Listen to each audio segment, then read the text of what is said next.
Қайырлы күн, қалайсыздар? Мен сіздерді осы курста көріп тұрғаныма өте қуаныштымын. Менің есімім Уазхан, жалпы крипто саласында 2 жылдан бері айналысып келемін. Жалпы криптовалюта деген не? Соны қысқаша бір сөзбен айтып кетейін. Криптовалюта деген ол бір электронды ақша болды.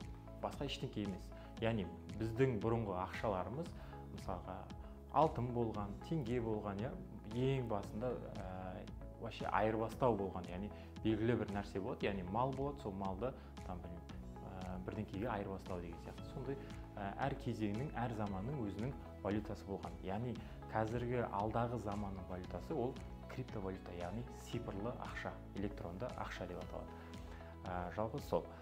Осы крипто саласында 2 жылдан бері айналысып келіп, өзім жалпы әртүрлі саласында табыс таптым. Яғни оның ішінде атап айтып кететін болсам, фьючерс дейді, яғни трейдингпен айналысатындар бар, ұзақ мерзімді жаңағы биткоин деген сияқты сондай бір монеталарға салады ақшаларын, яғни крипто, биткоин, эфир, BNB деген сияқты естулеріңіз болуы мүмкін біреулеріңіздің.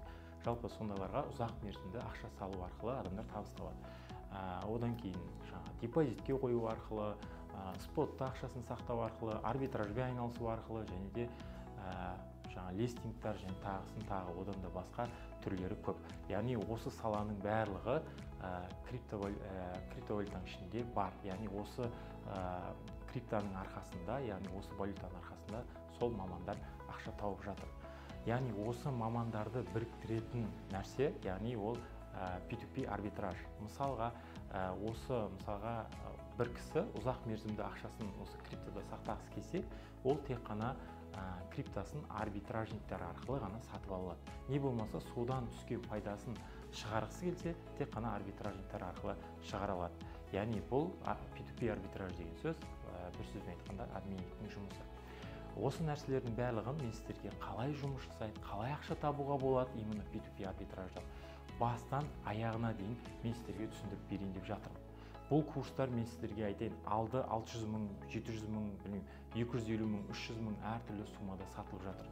Мен бұл сабақта именно жай ғана тегін беріп, бір нәрсені айтып, ары қарай уже сатылады деп айту мақсатында емес, нақты сіздерге осының барлығын айтып түсіндіру басынан аяғына дейін. Болды, бұдан артық уже курс сатып алудың да даже қажеті болмайды. Сондықтан да сіздер осы сабақты мұқият тыңдап, каждый сабаққа мән беріп қараңыздар. Яғни бұл салаларда ақша өте көп. Егер дұрыс түсініп, дұрыс жолын білсеңіз, көптеген ақша табуға болады. Яғни бұл алдағы болашақтың, былайша айтқанда, мамандықтары бұның барлығы. Сондықтан да бұл нәрсені білу маңызды. Ал қазіргі болып жатқан нәрселердің бәрі жай ғана бұл бастамасы. Сондықтан да әрбір қазақ осы именно әр заманның өзіне сай дейді, осы заманға сай, осы крипто саласында біліп жүрген дұрыс деп мен сіздерге осылай барлық информацияны ашық, айдын айтып берейін деп жатырмын. Яғни бұл жақтарда сіздер тек қана табыс табу ғана емес, именно осы крипто саласы басталғалы бері алаяқтар өте көп шығып жатыр. Сондықтан да бұл алаяқтарға қалай алданбай өздеріңізді жаңағыдай біліп, ары қарай уже табыстарыңызды тауып кететіндей деңгейге жеткіземін. Бұл салада тек қана алаяқтарға алданбасаңыз да табыс табуға болады. Көбісі келіп енді бастайды, үйрететін эксперттер де дұрыс үйрете алмайды. Сондықтан да көбісі алаяқтарға алданып қалып, бұл сала болмайды екен деп жатады. Негізінде бұл сала болашақтың саласы.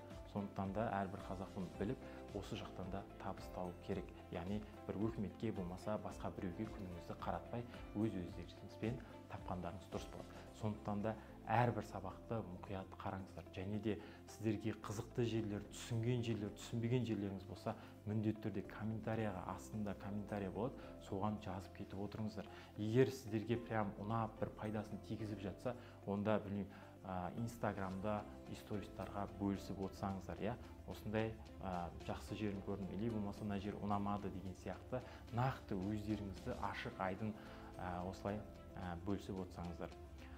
Жалпы осы бұйырса келесі сабақтарда каждый нәрсені сіздерге детальмен түсіндіріп көрсететін боламын. Келесі сабақтан бастап міндетті түрде мұқият қараңыздар.